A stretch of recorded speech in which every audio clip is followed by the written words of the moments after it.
खुश आमदीद।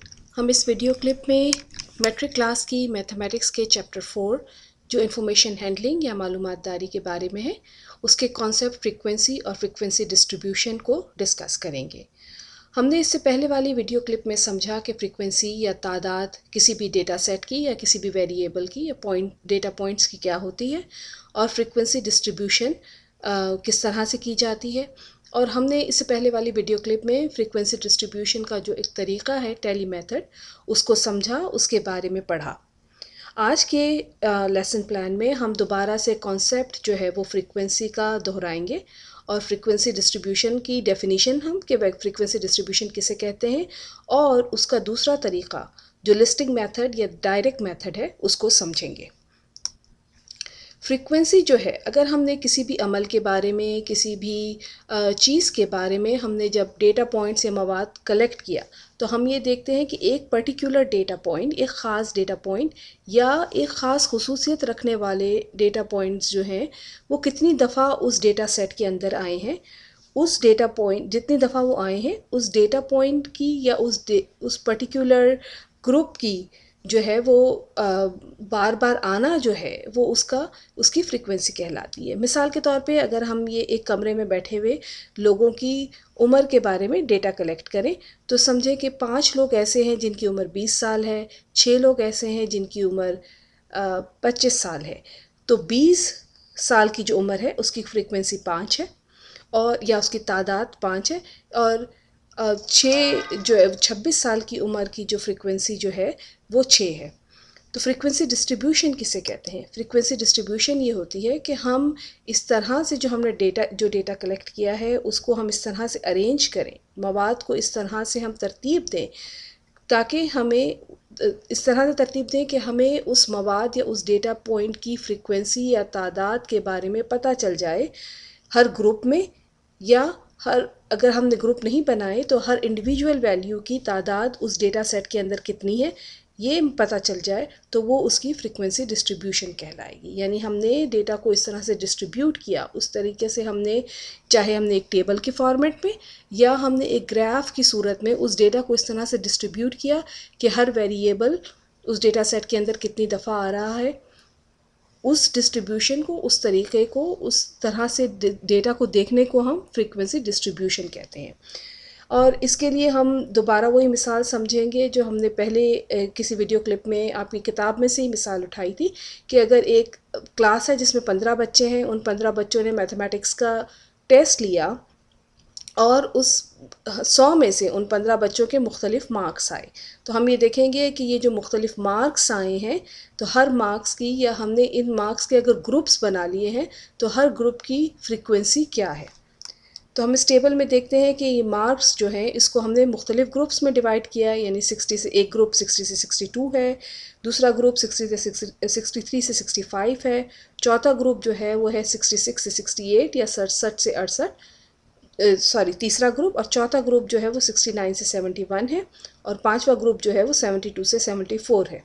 तो अब हमने ये इन मार्क्स के मुख्तलिफ ग्रुप्स बना दिए और अब हम ये देखते हैं कि कितने स्टूडेंट्स हैं, यानी कि जिनके मार्क्स जो है या 60, 61 या 62 आए हैं, यानी कि इस पर्टिकुलर ग्रुप की जो फ्रीक्वेंसी है वो कितनी है।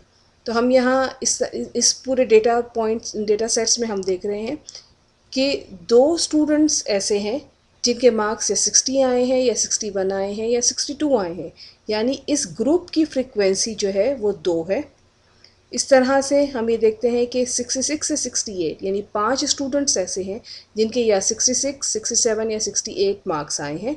तो इसका मतलब है कि इस पर्टिकुलर ग्रुप की फ्रीक्वेंसी जो है वो 5 है।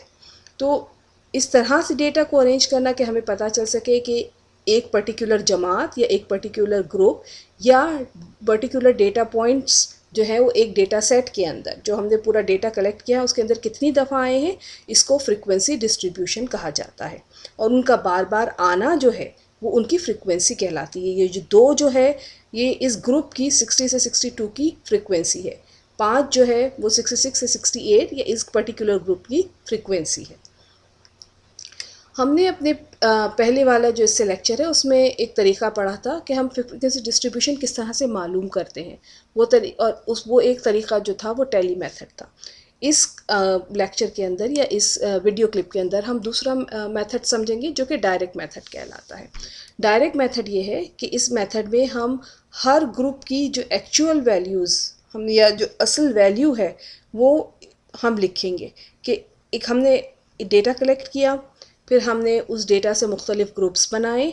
अब हर ग्रुप के अंदर जब हम एक एक पॉइंट उठाते जाएंगे और वो पर्टिकुलर पॉइंट या वो ख़ास डेटा पॉइंट किस ग्रुप के अंदर आ रहा है हम वो लिखेंगे।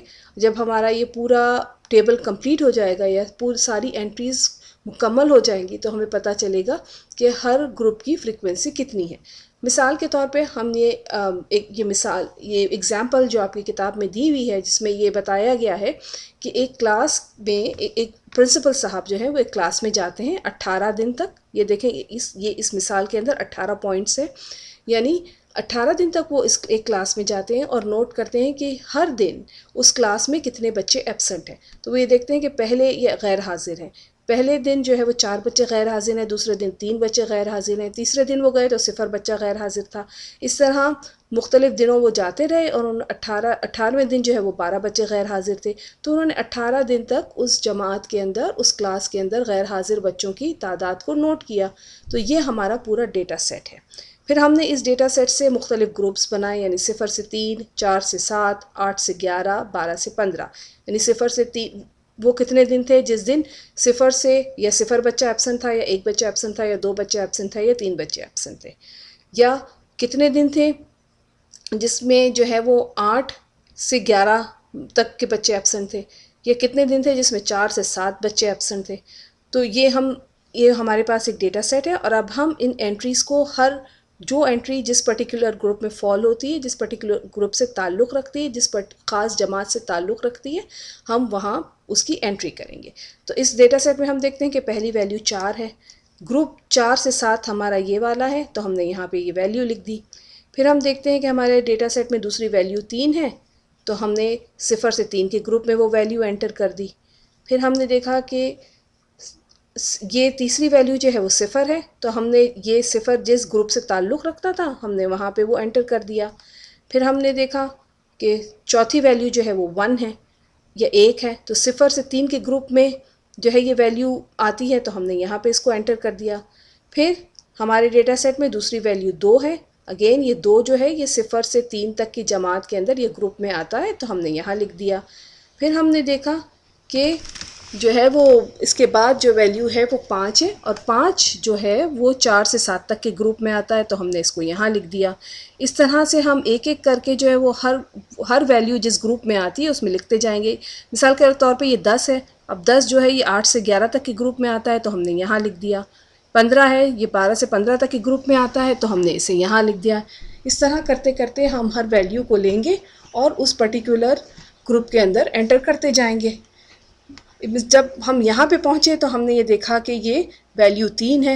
अब ये 3 किस ग्रुप से बिलोंग करती है, ये पहले वाले ये 6 है मिसाल के तौर पे, तो 6 जो है वो 4 से 7 तक के ग्रुप में आता है तो हमने यहाँ लिख दिया। इसके बाद ये मिसाल के तौर पे ये वैल्यू 3 है इस डेटा सेट के अंदर तो वो हमारे ग्रुप 0 से 3 तक में आता है तो हमने इसे यहाँ लिख दिया। इस तरह से हम हर वैल्यू को देखते जाएंगे और हम ये जिस पर्टिकुलर या ख़ास जमात से उसका ताल्लुक़ होगा हम उसको वहाँ लिखते जाएंगे। तो इस तरह से फ्रीक्वेंसी डिस्ट्रीब्यूशन निकालने को या पता करने को जो है जो तरीक़ा है वो मुताबिकत या डायरेक्ट मेथड कहलाता है। तो अब हम यहाँ देखते हैं कि जब हमने सारी एंट्रीज़ कर दी, अब हम यहाँ इस टेबल में देखते हैं कि हमने सारी एंट्रीज़ कर दी, हम हर डेटा पॉइंट को उठाते गए और वो जिस जमात से या जिस ग्रुप से उसका ताल्लुक़ था उसके कॉलम में हम एंटर करते गए। तो 4, 5, 6, 7, 4 ये 4 से 7 तक के ग्रुप में आता है। हमने ये सारी वैल्यूज़ अपने डेटा में से एक एक करके देखा कि वो किस ग्रुप में आता है, वो हमने वहाँ लिखते चले गए। तो हमने ये पूरा एंट्रीज़ जो है मुकम्मल कर ली यहाँ पे, सही है। तो अब इस तरह से हम ये देख रहे हैं कि जो पहला ग्रुप है 0 से 3 इसकी फ्रीक्वेंसी जो है वो 5 है, यानी 5 दिन ऐसे थे जिसमें या 0 बच्चे एब्सेंट थे या 1 बच्चा गैर हाजिर था या 2 बच्चे गैर हाजिर थे या 3 बच्चे गैर हाजिर थे। फिर 18 में से 5 दिन ऐसे थे जिसमें 4 से 7 तक जो थे वो बच्चे गैर हाजिर थे, या 4 या 5 या 6 या 7।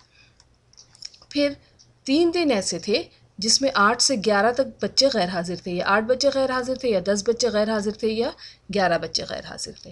और फिर इस तरह हमारे डेटा सेट में उन 18 दिनों में से 5 दिन ऐसे थे जिस दिन या 15 बच्चे गैर हाजिर थे, या 13 बच्चे गैर हाजिर थे, या 12 बच्चे गैर हाजिर थे, यानी 12 से 15 तक बच्चे गैर हाजिर थे। तो इस तरह से फ्रीक्वेंसी डिस्ट्रीब्यूशन को पता करने को, यानी किस तरह क्या तादाद हर ग्रुप में डेटा पॉइंट की या हर जमात में कितने वो उस पर्टिकुलर मुतग़य्यर की या वेरिएबल की तादाद कितनी है, इस तरीक़े से मालूम करने को, जिसमें हम डायरेक्ट एंट्रीज़ लिखते चले जाते हैं, नंबर लिखते चले जाते हैं, वो तरीक़ा मुताबिकत या डायरेक्ट मेथड कहलाता है। तो इस लेक्चर का, इस पर्टिकुलर वीडियो क्लिप का ख़ुलासा ये है, हमने आज इस जो पिछली वाली क्लिप थी और इस क्लिप में हमने ये पढ़ा कि फ़्रीक्वेंसी डिस्ट्रीब्यूशन क्या होती है। ठीक है, फ्रीक्वेंसी क्या होती है? फ्रीक्वेंसी है तादाद, यानी किसी भी क्लास के अंदर या किसी भी डेटा सेट के अंदर एक पर्टिकुलर वैल्यू की तादाद कितनी दफ़ा आ रही है, उसको फ्रीक्वेंसी कहते हैं।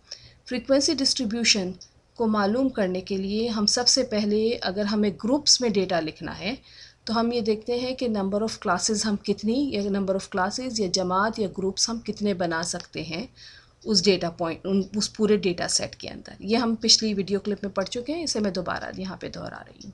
तो जब आपने क्लासेस बना ली, आपने कहा कि जी हमें फॉर एग्ज़ाम्पल हमारे 18 डेटा पॉइंट्स हैं और हमें जो है वो 4 क्लासेस बनानी है, तो हमने उसको 4 से डिवाइड किया, तो हमें पता चलेगा कि हर क्लास के अंदर कितनी वैल्यूज़ आएंगी। ठीक है, यानी उसकी रेंज क्या होगी, यानी जैसे हमने इसमें पता था कि हमें 4 क्लासेस बनानी थी, या हमें ये पता होगा कि हमें रेंज जो है वो हर क्लास की 4 रखनी है, तो फिर हमने 18 को 4 से तकसीम किया, तो हमें पता चला, तो फिर हमारे पास ये आया कि हम उसकी 4 क्लासेस बना सकते हैं।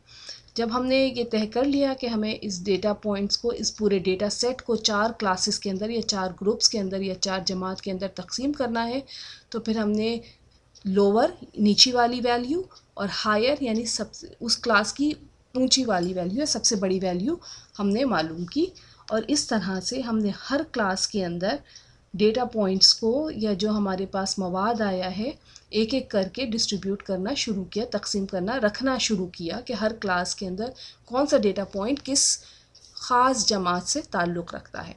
और उसके लिए हमने 2 मेथड या 2 तरीक़ों से हमने ये फ्रीक्वेंसी डिस्ट्रीब्यूशन की। एक मेथड जो है टैली मेथड है, और दूसरा मेथड जो है वो मुताबिकत या डायरेक्ट मेथड कहलाता है। तो टैली मेथड की हम एग्ज़ाम्पल दोबारा दोहराएंगे उसी मिसाल को लेते हुए। ये टैली मेथड है जिसके अंदर हम हर ग्रुप के अंदर, जैसे हम हर डेटा पॉइंट को देखते गए, और हर जिस डेटा पॉइंट जिस ग्रुप से ताल्लुक़ रखता था, वहाँ पे हम एक लाइन खींचते गए। तो इस तरह से इस तरीक़े को, ये तरीक़ा हमने पिछली वाली वीडियो क्लिप में तफसील से डिस्कस किया है, इस तरीक़े से कि लाइनें लगाते जाएं। इन लाइंस को कहते हैं टैली मार्क करना, या टैली लाइन जो हम इस पर्टिकुलर तरीक़े को, तो इसलिए ये तरीक़ा जो है वो टैली मेथड कहलाता है। तो इस तरीक़े से फ्रीक्वेंसी डिस्ट्रीब्यूशन को टैली मेथड कहते हैं। और जो दूसरा तरीक़ा हमने आज की वीडियो क्लिप में पढ़ा वो था डायरेक्ट मेथड, जिसमें हम डायरेक्ट हर नंबर की वैल्यू लिखते चले गए, वो पर्टिकुलर नंबर जिस जमात या जिस ग्रुप से ताल्लुक़ रखता था उसके अंदर हम वहाँ पे वो नंबर एंटर करते चले गए, और फिर हमने गिन लिया, यानी हमने 3 यहाँ पहले 3 आया, फिर 0 आया, 1 आया, 2 आया, 3 आया। उस पूरे डेटा सेट के अंदर जो जो नंबर इस ख़ास जमात से या ग्रुप से ताल्लुक़ रखते थे हमने लिख लिए, और फिर आखिर में हमने गिना 1 2 3 4 5, यानी 0 से 3 जो जमात तक की जो ग्रुप है या जमात है उसकी फ्रीक्वेंसी 5 है। फिर हमने जब सारे नंबर इस जमात से ताल्लुक़ रखते थे, जब हमने इस कॉलम के अंदर एंटर कर दिए, तो अब हमने इसकी तादाद को गिना 1 2 3 4 5, तो हमें पता चला इसकी फ्रीक्वेंसी 5 है। इस तरह 8 से 11 ये नंबर, जहाँ 8 से 11 तक के जो नंबर थे वो हमने उस जमात के कॉलम में या उसकी रो में एंटर किए, तो क्या आया 1 2 3, यानी इस पर्टिकुलर जमात या ग्रुप की फ्रीक्वेंसी जो है वो 3 है। और इसी तरह 12 से 15 तक की जो वैल्यूज़ थी वो हमने यहाँ एंटर कर दी उस ग्रुप के ऑपोजिट में, उस जमात के सामने। और फिर हमने इनको गिना 1 2 3 4 5 और हमने देखा कि इस पर्टिकुलर ग्रुप या जमात की फ्रीक्वेंसी जो है वो 5 है, तो हमने इसे वहाँ एंटर कर दिया। सो ये तरीक़ा टैली मेथड कहलाता है, जिसमें हम लाइनें खींच के देखते हैं कि एक जैसे पहले 3 आया था अगर डेटा पॉइंट के अंदर, तो हमने देखा कि वो 0 से 3 में फॉल करता है, हमने एक लाइन खींच दी। इसी तरह हम जो नंबर जितनी दफ़ा इस पर्टिकुलर ग्रुप में आता गया हम लाइंस खींचते गए, और हम ये देख रहे हैं कि दोनों मेथड से हमें एक ही जैसी फ्रीक्वेंसी या हर ग्रुप की एक ही जैसी तादाद मिल रही है।